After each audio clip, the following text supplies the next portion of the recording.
हर किसी के अंदर कुछ ना कुछ ऐसे भाव रहते हैं जो कोशिश रहती है कि उसको बयां कर दिया जाए। कुछ लोग उसे लिखकर बयां कर देते हैं, कुछ लोग उससे अपने संगीत के माध्यम से और कुछ लोग उसको अपनी किसी न किसी कला के माध्यम से। तो एक ऐसी ही कला की धनी हमारे साथ आज जुड़ी हैं डॉक्टर आकांक्षा श्रीवास्तव जी, जो कि लखनऊ घराने से हैं। बहुत ही शानदार एक कथक डांसर है और आपका बहुत बहुत स्वागत है रेडियो महारानी पर। थैंक यू, नमस्कार। और मेरा नाम आरजे आनंद है और आज मैं इनके साथ जुड़कर बहुत ही अच्छा महसूस कर रहा हूँ। कहते हैं कि अपनी कला को प्रेजेंट करना एक अलग बात होती है, लेकिन अपनी कला में जीना और उस कला को और आगे तक ले जाना, उसमें नए नए भाग जोड़ना, ये अपने आप में एक बहुत ही नई काम रहता है। और इनके बारे में थोड़ा सा बताना चाहूँगा। इन्होंने लगभग 5 से 6 कंट्री पे परफॉर्म किया है और साथ ही साथ एक बहुत अच्छी बात कि बचपन से जब से इन्होंने अपनी सोच संभाली है, तब से इस विधा के साथ जुड़ी है और ये खूबसूरत सफर अभी तक आज देश दुनिया में इनको पहचान दे रहा है। मैं बहुत बहुत स्वागत है आपका। मैं सबसे पहले एक चीज जानना चाहता हूँ कि एक ऐसी जगह से आप हैं जहाँ पर आर्ट कल्चर तो बहुत है, लेकिन जितना मैंने अभी आपके बारे में जाना कि आपका बैकग्राउंड कोई नहीं है, आपके मम्मी पापा या आपके फैमिली बैकग्राउंड से कोई ऐसा नहीं था, तो आपके लिए कितना आसान था, कितना मुश्किल था इस विधा पे आप आना? देखिए, कथक जब मुझे मेरे पेरेंट्स ने डाला, उनको बेशक शौक बहुत था। अच्छा। लेकिन कोई बैकग्राउंड ऐसा कोई पर्सन, ऐसे कोई मेंबर नहीं थे जिसने इस कथक फील्ड में या संगीत फील्ड में अपना काम किया, और सब जॉब वाले थे। तो उनके शौक की वजह से मुझे 4-5 साल की उम्र से कथक की ट्रेनिंग स्टार्ट की। उस उम्र में जब मुझे नहीं पता था कि मैं कौन सा सब्जेक्ट सीखने जा रही हूँ। अच्छा। लेकिन धीरे धीरे उन्होंने मेरी रुचि देखकर धीरे धीरे उसको बढ़ाया और मैं इस स्तर तक लेके आई, यहाँ तक लेके आई। वो मेरे पेरेंट्स का ही एक शुरुआती वो है, और साथ ही साथ उसमें धीरे धीरे लगन और मेहनत और मेरा खुद का शौक उसमें और पनपता था, जो कि आगे तक मैं परस्यू कर पाई। तो इसके लिए मैं अपने पेरेंट्स, अपने गुरु जी को बहुत धन्यवाद देना चाहती हूँ कि वो मेरी लाइफ में आए। क्या बात है। अच्छा, एक चीज मैं जानना चाहता हूँ कि जहाँ पर बचपन में बच्चों को इस चीज के लिए फोर्स किया जाता था या अभी भी किया जाता है कि आप पढ़ाई करो, डॉक्टर बनो, और खासकर अगर हम उत्तर भारत में बात करें, उत्तर प्रदेश की बात करें, तो वहाँ पर तो एक मेंटेलिटी है ही कि आर्ट फॉर्म ठीक है शौक के तौर पर, लेकिन एज ए अपना करियर परस्यू करना थोड़ा तो मुश्किल था। बट आपके पेरेंट्स ने आपको इस पे डाला, मतलब कुछ तो ऐसी बात रही होगी, बताते नहीं है कभी, या उनका शौक था, उनको कभी पूरा नहीं कर पाया तो आपके ऊपर उन्होंने कहा कि हमारी बेटी करेगी? जी, ये तो होता है। बैकग्राउंड में उन लोगों को पसंद बहुत ज्यादा था। इवन मेरी ग्रैंड मदर को भी बहुत पसंद था। अच्छा। वो बहुत प्राउड फील करती हैं मेरी ग्रैंड मदर। अरे वाह। और वो बहुत प्राउड फील करती हैं कि उनकी बेटी, उनके घर की बच्ची इतना नाम कर रही है। मेरे पेरेंट्स भी बहुत प्राउड फील करते हैं। उन्होंने हमेशा मुझे सपोर्ट किया। उनका ये कहना था कि जो भी करो पूरी लगन के साथ करो और उस पर टॉप पे जाओ, जो भी करो उस पर टॉप पे जाओ। तो इसीलिए मैंने पढ़ाई को भी सेकेंडरी नहीं किया, पढ़ाई के साथ साथ मैंने अपने इस करियर को भी लेके चली हूँ। ग्रेजुएट इंग्लिश और हिस्ट्री से ग्रेजुएशन किया, साथ ही कथक से मास्टर्स किया, उसके बाद इस पे रिसर्च किया। तो इसके मतलब मेरा ये है कि कथक एक नया आयाम प्रैक्टिकल के साथ में थ्योरी की भी उतनी अच्छी नॉलेज रखना, और चूंकि आगे जाके टीचिंग करना है इसलिए उसकी कॉन्सेप्ट मुझे क्लियर होनी चाहिए, तभी मैं आगे तक बच्चों को सिखा पाऊंगी। तो इसी तरफ मेरा रुझान है। अच्छा, ये चीज आपने बहुत अच्छी बोली है कि कई दफा क्या होता है कि लोग प्रैक्टिकल सीख लेते हैं। यानी कि अगर मैं छोटा सा एग्जांपल दूं तो बहुत सारे लोग ऐसे हैं जो बहुत अच्छा खाना बनाते हैं, लेकिन अगर आप उनकी टेक्निकलिटी पे जाएंगे तो शायद उनको इतनी नॉलेज नहीं होगी इसको क्या बोलते हैं, कितनी कैलोरी लेनी चाहिए। तो अगर उसके आप टेक्निकल फॉर्म को जाना तो उसकी रिसर्च, उसकी पढ़ाई करनी पड़ेगी। तो ये चीज बहुत अच्छी बोली कि आपने उस पॉइंट को भी स्ट्रॉन्ग रखा, और आर्ट फॉर्म में तो माशाल्लाह बहुत ही खूबसूरत आप तरीके से परफॉर्म कर रहे हैं। अच्छा, मैं जानना चाहता हूँ कि आप लखनऊ के रहने वाले थे, सिर्फ इसलिए आपने लखनऊ घराना चूज किया, या लखनऊ घराना आपको ज्यादा पसंद था इसलिए आपने लखनऊ घराना चूज किया? मेरा ये मानना है कि कथक है जी। और उसके बाद ये सब चीजें बाद में आती हैं। तो ऑल टोटल जो उसके बेसिक्स हैं, फंडामेंटल्स हैं, वो सब कुछ एक है। और धीरे धीरे जो उसका स्टाइल है, थोड़ी सी चीज़ों का बदलाव है, बाकी है तो पूरा का पूरा कथक ही। चूंकि लखनऊ में लखनऊ घराने की नींव है, वहीं से निकल के सब जगह गया है लखनऊ घराना। तो बेशक हमने लखनऊ घराना स्टार्ट किया और गुरुजी मेरे लखनऊ घराने के थे, तो उन्हीं के थ्रू हम लोग इसमें गए। लेकिन जयपुर घराने की भी बहुत खूबसूरत चीज़ है। बनारस घराने की भी अपनी एक अलग खूबसूरती है। मुझे थोड़ा मौका भी मिला है जयपुर घराने के गुरुओं से भी सीखने अरे का, वाह! तो मैंने उसमें भी अपने नृत्य को एक तरीके से फ्लावर बुके की तरह सजाने की कोशिश की है कि एक अलग-अलग फ्रेग्रेंस के फ्लावर्स उसमें रहें। तो जहाँ लखनऊ का बेस है, वहीं थोड़ा-सा जयपुर का भी अंग है, थोड़ा-सा बनारस के भी बोल हैं। तो मेरे हिसाब से कथक तो होल खुद में ही इतनी बड़ी चीज़ है कि बिल्कुल। डिवीज़न बाद में होते हैं। जी। बिल्कुल वही बात हो गई कि पढ़ाई तो पढ़ाई होती है, सीबीएसई बोर्ड, आईसीएसई बोर्ड और यूपी बोर्ड तो बाद में जी। आते हैं। स्टडी तो स्टडी होती है। बिल्कुल। ओके, अच्छा मैं एक चीज़ और आपसे जानना चाहता हूँ कि जैसे आप फ़िल्म लाइन में जाते हैं, तो आप तो बहुत अच्छे एक्टर हैं, कितने भी थिएटर करके आओ, लेकिन आपको ऑडिशन देना पड़ता है। तो आप बचपन से सीख रही थी, तो जब आप अपने गुरुजी के पास गई थी, तो उन्होंने कहा आपको ऑडिशन टाइप का कुछ हुआ था आपका? क्या हुआ था? वो किस्सा मुझे प्लीज़ बताएँ। अच्छा, मेरे गुरुजी दिल्ली से ही महाराज जी के स्टूडेंट रहे हैं, अच्छा। पंडित अर्जुन मिश्रा जी। अच्छा। देश दुनिया के बहुत ही नामी गुरु और नर्तक रहे हैं। अच्छा, मैं एक चीज़ थोड़ी सी क्लियर कर देना चाहता हूँ कि अगर डांस विधा में कोई किसी को महाराज जी कह रहा है, तो सिर्फ और सिर्फ पूरी दुनिया के एक ही हैं, हमारे सबको पंडित पता है। बिरजू महाराज जी, जिनको लोगों के दिलों में बसते हैं और उन्होंने पद्म विभूषण है। और जहाँ पे लोग सिर्फ डांस का डी भी जानते हैं ना, तो वहाँ पर इनका नाम पहुँचा जरूर है। उन्होंने देश दुनिया में भारतीय नृत्य कला को, क्लासिकल डांस को पहुँचाने में इनका बहुत बड़ा योगदान रहा है। जी मैम। अभी जहाँ पे कथक है वो महाराज जी की देन, महाराज जी की बिल्कुल। तो महाराज जी के ही शागिर्द रहे हैं मेरे गुरु जी पंडित अर्जुन मिश्रा जी, जिन्होंने बहुत लगन करके, मेहनत करके हम सभी शिष्य शिष्याओं को तैयार किया है। तो गुरु जी यहाँ पे दिल्ली से लखनऊ में कथक केंद्र में पोस्टेड हुए और मैं वहाँ पे कुछ ही समय पहले आई थी। उसके पहले मैं 5th ईयर कर चुकी थी। अच्छा। तो मैंने वहाँ पे एडमिशन लिया अपने रियाज को कायम रखने के लिए। अच्छा। क्योंकि उम्र कम थी और 6th ईयर की एग्जाम के लिए आपको हाई स्कूल होना जरूरी था, लेकिन तब मैं थी 11 ईयर्स की। अच्छा। तो मुझे वेट करना पड़ता है, इसलिए मैंने कथक केंद्र में। अच्छा, मतलब कुछ बच्चे इतने इंटेलिजेंट होते हैं कि समय से पहले पढ़ाई कर लेते हैं। उनमें से आप थे।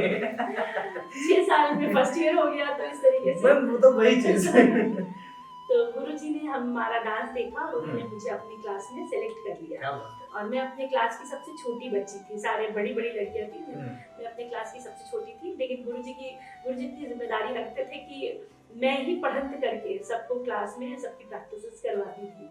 तो एक उन्होंने जो शुरुआत से लगन और मेहनत करने की जो आदत हम सब में डाली अपने शिष्याओं में, वही अब हमारे लिए वो एक हैबिट बन गई है। हमारे लिए कोई बहुत बड़ी बात नहीं, अगर हम 6-8 घंटे बच्चों के साथ लगे हुए हैं तो हमारे लिए वो आदत में शामिल हो गई है। बिल्कुल। तो गुरु जी का ही प्रताप था जो हमें उतना आगे तक हम लेके आए हैं और सोच पाए कि इसके अलावा अब मैं अपने जीवन को और कथा को अलग अलग नहीं कर सकती, सोच भी नहीं सकती। बिल्कुल। और कहते हैं कि जितने भी आर्ट फॉर्म होते हैं, ये गुरु और शिष्य परंपरा ही होती है। आप एजुकेशन भी आप करते हैं तो आज की डेट में अलग है कि आप ऑनलाइन पढ़ाई कर रहे हैं, लेकिन ये भी एक गुरु शिष्य परंपरा ही है। अच्छा मैम, आपसे मैं जानना चाहता हूँ क्योंकि मैं थोड़ा सा क्यूरियस इस बात में, जैसे हम स्कूल में पढ़ाई करते थे तो हम टीचर के कुछ नाम रखते थे, हम सारे स्टूडेंट मिलकर के ये गुरु, ये हम किस स्टाइल करते थे जब वो नहीं होते थे। आप भी कुछ ऐसा करते थे जब गुरु जी नहीं होते, आपस में स्टूडेंट मिलकर? तो गुरु जी बुरा नहीं मानेंगे अगर आप बताएंगे। नहीं, हमारे गुरु जी तो वो बहुत स्ट्रिक्ट थे। मतलब मैं आपको बताऊं, सबसे ज्यादा बच्चे उन्हीं के करते हैं जो स्ट्रिक्ट टीचर होते हैं। रिहर्सल के बीच में, प्रैक्टिस के बीच में हम लोग पानी का पा भी नहीं पूछ सकते थे गुरु जी से कि गुरु जी मैं पानी पी सकती हूँ क्या? और सर अगर बोल दिया, हमने गलती से शुरू में आदत नहीं थी गुरु जी बोलने की, और हमने अगर सर बोल दिया तो बहुत कस के डांट लगती थी हम लोग को। तो उसके बाद से तो भूल ही गए सर बोल रहा क्या होता है। तो वो जो, और एक जो आपकी रिलेशनशिप की बात की, गुरु और शिष्य का जो एक रिलेशनशिप है, ये तो कमाल है। एक समझ लीजिए बिल्कुल पेरेंट्स की तरह। जितना गुरुजी डांट लगाते थे उतनी ही हम लोग की परवाह भी करते थे। घर से, मैं आपको बताऊं, घर से बादाम भिगो के हम लोग के लिए लाते थे। उनके घर पे हम लोग ने खाना खाया है कितनी बार, साथ में थाली परोस के गुरुजी हम लोग को देते थे। तो वो जो प्रेम था, वो जो सम्मान था, वो दिल से बिल्कुल निकलता है। तो गुरुजी की वो जो डांट है ना, वो अभी आज मैं ये सोचती हूँ कि वही आशीर्वाद है गुरुजी का, जो आज हम कुछ भी कर पा रहे हैं, जो भी कुछ कर पा रहे हैं वो गुरुजी के आशीर्वाद की वजह से ही कर पा रहे हैं। उस समय की डांट थी, इतनी डांट लगती थी कि दूसरे दिन अपनी मम्मी को आके कहते थे, मम्मी हम नहीं जाएंगे, गुरुजी डांट लगाते हैं। और इतना रियाज करवाते थे कि पैरों में छाले पड़ जाते थे। लेकिन फिर यही सोचते थे, मेरी मदर कहती थी कि नहीं बेटा, देखो कितनी मेहनत करते हैं वो और तुम लोग के लिए करते हैं। तो दूसरे दिन फिर जा रहे थे, धीरे करके समझ में आया कि वो हम सबको बनाना चाहते थे। तो इसी वजह से वो आजकल के समय में इतना हम चाह के भी अपने स्टूडेंट्स के साथ स्ट्रिक्ट मैं इसी वाले सवाल पे आ रहा था कि जितने गुरुजी आपके लिए स्ट्रिक्ट, आप अपने स्टूडेंट के लिए उतने स्ट्रिक्ट हैं या नहीं? गुरुजी के जैसा सिखाने की जरूर कोशिश करती हूँ, अच्छा। उतना ही तरीके से उतने गुण देने की कोशिश करते हैं। हाँ, उतनी मेहनत करने की कोशिश करती हूँ, लेकिन उतनी डांट नहीं लगा सकती, वो मेरा थोड़ा नेचर भी नहीं है। लेकिन हाँ, लेकिन कला जो है ना वो साधना मांगती है। एक बिंदु पे बहुत समय की साधना ही कला करने के। मैं ये सोचती हूँ कि जो बच्चे जिनको गुरु की डांट बर्दाश्त है वही आगे जाके कुछ कर पाते हैं। जो पैम्पर्ड बच्चे हैं वो कला को नहीं साध सकते, चाहे वो संगीत हो चाहे कोई भी कला हो। जितना सम्मान इस क्षेत्र में गुरु के प्रति है शायद किसी और क्षेत्र में। बिल्कुल। और मैं जैसे पहले बता दूं कि कितनी कोई भी आर्ट फॉर्म हो, चाहे वो आर्ट कला हो या चित्रकला हो या संगीत की कोई भी कला हो, जितना आपका गुरु शिष्य रिलेशनशिप मजबूत होगा उतना ही खूबसूरत आप स्टूडेंट और उतना ही खूबसूरत आप हीरे बन के निकलेंगे। अच्छा, मैं एक चीज और जानना चाहता हूँ मैम कि ये तो सफर शुरू हो चुका था, आप बहुत अच्छी तालीम दे रही थी, आपको पहला इंटरनेशनल टूर कब करने का मौका मिला और उसकी खुशी और वो क्या मोमेंट था आपके लिए? हाँ, वो गुरुजी की तरफ से ही था। अच्छा। 2012 में मैं गई थी। अच्छा। और गुरुजी की टीम थी, उसके साथ ही मैंने कई जगह जैसे स्विट्जरलैंड, जिनेवा, ये कई जगह oriental festival of dance and drama ऐसा करके था, तो उसमें परफॉर्मेंसेस किए और साथ ही 15 दिन की वर्कशॉप्स भी थी कथक की। वहाँ पे जाके जिनेवा में हमने ट्रेनिंग वगैरह भी की है, तो एक अच्छा माहौल बन रहा था और गुरुजी के आशीर्वाद से, अपने पेरेंट्स के आशीर्वाद से बहुत अच्छा एक रिस्पॉन्स मिला। और मैंने ये देखा कि हम लोग के इंडियन कल्चर की बहुत सबके मन में बाहर फॉरेनर की बहुत रिस्पेक्ट है, वो करना चाहते हैं, सीखना चाहते हैं। वहाँ की जो स्ट्रेस वाली लाइफ है उससे थोड़ा वो रिलीफ उनको मिलता है, जैसा योगा और संगीत नृत्य इन सब से जो मिलता है। तो इस चीज़ के लिए मैं सच में ये सोचती हूँ कि संगीत, हमें नहीं पता कि हम कितनी खुश मतलब किस्मत हैं, खुशकिस्मत हैं कि हम लोग भारत जैसे देश में पैदा हुए और इस कल्चर के साथ पैदा हुए हैं। हम सबके अंदर है, बस हमें उसको निखारने की ज़रूरत है, हमें उसको आगे लाने की ज़रूरत है। और वो मोटिवेशन हम गुरुओं का या पेरेंट्स का काम है, जो अपने बच्चे की कला को परखें, समझें कि वो किस क्षेत्र में आगे जाना चाहते हैं, उसको प्रमोट करें। क्या बात है, कितनी खूबसूरत सी बात कही है। इस बात को मैं थोड़ा सा और आगे ले जाना चाहता हूँ कि कई दफ़ा क्या होता है कि जो हमारे गुरु थे, जैसे आपने बताया कि आप अपने उसमें सबसे छोटी थी, लेकिन आपके गुरुजी ने आपकी कला को परख लिया। यही एक्सपीरियंस होता है ये गुरु जी की। आपके बैच में भी कुछ ऐसे बच्चे होते होंगे जो पहले दिन से आपको लगने लगते होंगे कि कहते नहीं कि कोई बड़ा आर्टिस्ट होता है तो उनके पाँव कूद के, क्या एक लाइन मुझे नहीं याद आ रही है जी। बिल्कुल, देखिए गुरु का काम है कि बहुत सारे उनमें से सच का हीरा चुनना है ना, वो गुरु का काम है। देखिए सिखाना हमें सबको पड़ता है बराबर स्तर पे, लेकिन उसमें से हमें ढूंढना पड़ता है कि ये इसमें ज्यादा स्पार्क है, ये हमारे नाम को और हमारी कला को आगे तक ले जा सकता है, तो उसको थोड़ा सा और मोटिवेट करना। और दूसरी बात, भ्रमित ना होने देना। आजकल की दुनिया में बहुत सारा उनको और भी बहुत सब कुछ करना है, पढ़ाई भी करनी है, उनको बैडमिंटन भी खेलना है, उनको बहुत सारी फिजिकल अदर एक्टिविटीज भी करनी है। उसमें से अगर हमें लगता है कि नहीं वो कथक में अच्छा जा सकता है, तो उसको आगे लेके आना, प्रमोट करना, थोड़ी सी डांट भी लगाना, कभी ढीला पड़े तो थोड़ा टाइट भी होना, वो धीरे धीरे करके ही बच्चे बनते हैं। और मैं बहुत खुशकिस्मत हूँ कि अभी मेरे पास बहुत अच्छे शागिर्द हैं, बहुत अच्छा काम कर रहे हैं, नेशनल इंटरनेशनल लेवल पे बहुत अच्छा काम कर रहे हैं। मैं आपको कुछ एग्जाम्पल्स बताऊंगी। मेरे पास कथक में ट्रेनिंग लिया है, MA किया है, एक स्टूडेंट है नेपाल से, काठमांडू से। वो अपना डांस स्टूडियो वहाँ पे स्टार्ट किया मेरे पास सीख के, जो कि रॉ बिल्कुल आई थी, लेकिन 3-4 साल की मेहनत के बाद कथक में मास्टर्स करके, और उनका नाम है नम्रता केसी, और एस्थेटिक डांस स्टूडियो करके नेपाल काठमांडू में वो अपना रन कर रही है।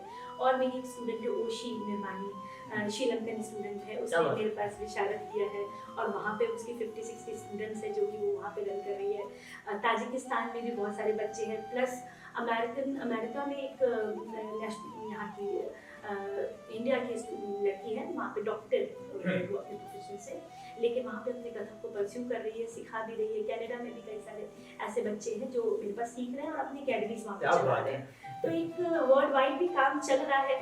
प्लस हमारे जितने भी लखनऊ के शागिर्द हैं, बहुत सारे मैंने आपको बताया था, मेल डांसर्स भी बहुत अच्छे हैं, जो कि अब कथक को एज प्रोफेशन बहुत अच्छा ले जा रहे हैं। फीमेल डांसर बच्चियां बहुत अच्छा कर रही हैं, सब अपनी अपनी जगह पे लगे हुए हैं और धीरे धीरे चमक के आ भी रहे हैं सामने, नेशनल और इंटरनेशनल लेवल पे कर रहे हैं काम। बहुत सारे टीवी शोज में भी वो विनर्स रहे हैं। तो ये सब बच्चों को देख के, इनके परफॉर्मेंसेस को देख के या इनके अचीवमेंट को देख के मुझे लगता है मैंने अचीव किया, मैंने अपनी मेहनत, मतलब मेरी मेहनत सफल हुई है। तो इस बात पे मुझे खुशी लगती है। बच्चों के बढ़ते हुए देख के एक बहुत अच्छा, इस पे एक बात है कि किसी बहुत अच्छे विद्वान ने लिखा है कि गुण मिले तो गुरु बनाओ, चित्त मिले तो चेला, और मन मिले तो मित्र बनाओ, वरना रहो अकेला। हाय हाय, क्या बात है। इसी बात में कि मतलब गुण मिलते हैं तभी गुरु बनाना चाहिए ना, चित्त मिले तो चेला बनाना चाहिए। अगर हमें लगता है कि हाँ इस बच्चे में पोटेंशियल है तो ये मेरे सिखाने लायक है, क्योंकि पात्र को ना बनाना पड़ता है, सुपात्र बनाना पड़ता है। अगर कुछ कोई इस हथेली के साथ में कुछ लेना चाहेगा तो नहीं ले पाएगा, तो उसको ऐसा करना पड़ता है, तो सुपात्र बनाना पड़ता है, और तब हम अपने ज्ञान को दे सकते हैं। तो वो हमें चुनना होता है, एज गुरु में चुनना पड़ता है। क्या बात है। और इतने सारे स्टूडेंट की इन्होंने अलग अलग वैरायटी मुझे बता दी, और मैं एक नाम का बड़ा बेसब्री से इंतजार कर रहा था कि हमारे डांस दीवाने में जो आई थी, मुझे लग रहा था उनका जिक्र जरूर करेंगे कि वन ऑफ द स्टूडेंट आपकी रही है सिजो राय। उनके बारे में कब से आपके साथ सीख रही थी और क्या सफर था उनका, अगर थोड़ा सा आप जिक्र करें। हाँ, शीजा ने कथक सीखा है मेरे पास शायद 6 या 7 साल की उम्र होगी उसकी। अच्छा। और काफी लंबा, लगभग 12 साल तक बसा, अभी भी मेरे पास सीख रही है। क्या बात है जी। तो शीजा का कथक का बहुत अच्छी परफॉर्मेंसेस रही है। फिर उसको मौका मिला डांस दीवाने में करने का, माधुरी दीक्षित वाले शो में, उसमें फर्स्ट रनर अप रही है। और मेरे लिए इससे बड़ी बात यह है कि महाराज जी ने एक कला आश्रम में कंपटीशन कराया था, नेशनल कंपटीशन। अच्छा। उसमें कथक में उसने महाराज जी ने कराया था, क्या बात है। तो वो मेरे लिए ज्यादा बड़ी बात है कि अचीवमेंट है शीजा के लिए।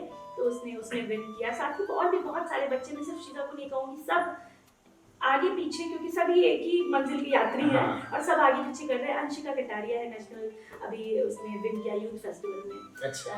जी। और संगीता एकेडमी के स्टेट लेवल में अभी जस्ट 1 वीक बिफोर उसको फर्स्ट प्राइज मिला है, वो भी है। और भी बहुत सारे शागिर्द हैं जो नजर आ रहे हैं, कर रहे हैं, आगे बढ़ रहे हैं।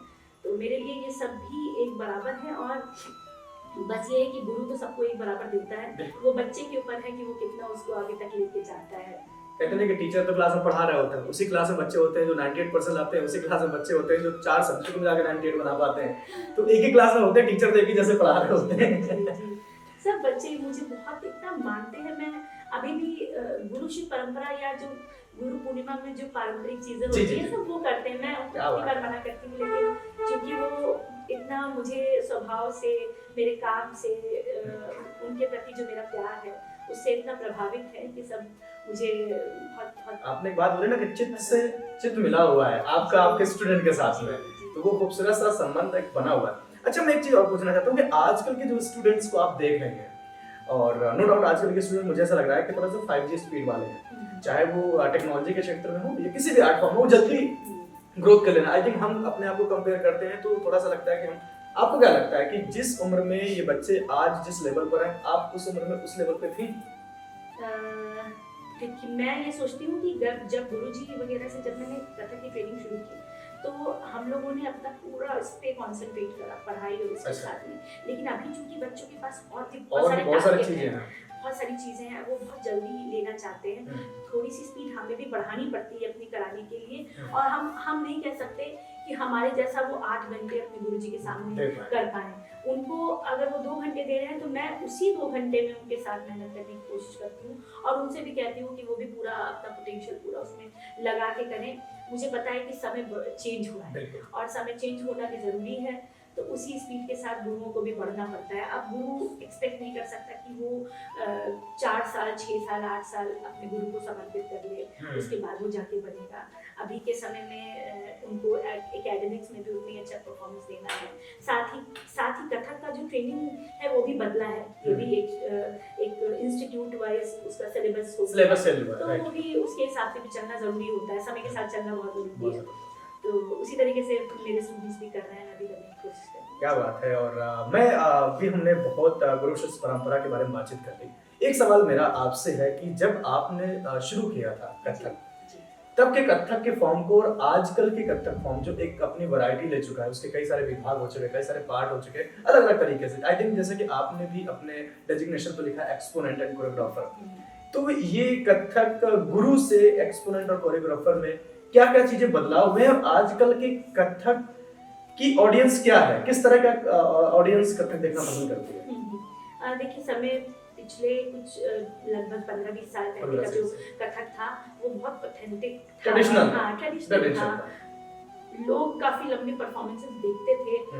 एकल कथक बहुत ज्यादा पॉपुलर था उस समय, अब सोलो परफॉर्मेंसेस होते रहते थे और एप्रिशिएशन भी मिलता था ऑडियंस की तरफ से। लेकिन अब जो है वो थोड़ा लोग पसंद करते हैं नृत्य बैले, ना डांस बैले ज्यादा पसंद करते हैं, सब्जेक्ट ओरिएंटेड ड्रामा पसंद करते हैं, ना कि बहुत मैथोलॉजी पसंद करते हैं। तो एक बदलाव आया है उसके साथ में, और कुछ नयापन जैसे फ्यूजन के साथ थोड़ा इंस्ट्रूमेंटल फर्क इंस्ट्रूमेंटल के साथ थोड़ा करना, या कॉन्टेम्परेरी कथक की एक मर्जिंग करना, इस तरीके के टॉपिक्स के साथ कुछ करने में ऑडियंस को भी मजा आता है। और अब तो कथक आर्टिस्ट भी ट्राई करते हैं इस चीज को, परंपरा को लेते हुए कुछ नयापन लेके आना। तो ये एक चैलेंजिंग है, लेकिन साथ ही साथ इंटरेस्टिंग चल रहा है।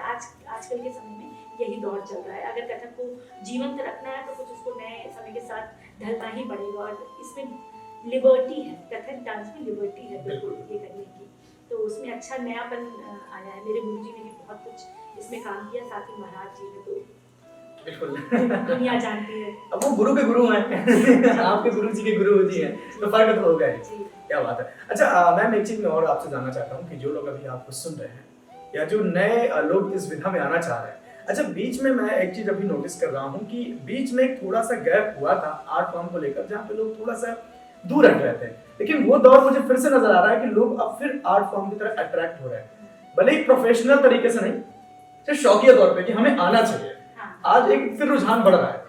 तो जो लोग अभी जो नए बच्चे या जो लोग सीखना चाहते हैं, तो किन किन चीजों का ध्यान रखना चाहिए, क्या ध्यान रखना चाहिए?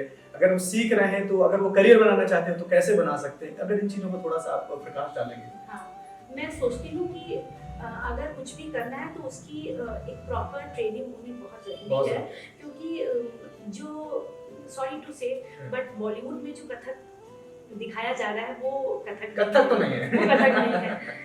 तो उस चीज में भ्रमित ना हो। अगर किसी को सच में अपने क्लासिकल डांस को सीखना है तो कम से कम 6 साल की 8 साल की ट्रेनिंग करके उसके बाद उसमें नयापन लाए तो एक एक्चुअली क्या होता है, जमीन के ऊपर बिल्डिंग बन सकती है, हवा में बिल्डिंग नहीं बन सकती। तो एक जमीन बनाना, एक क्लासिकल फॉर्म सीखना, उसके बाद हाँ बिल्कुल, तो नयापन तभी आ सकेगा।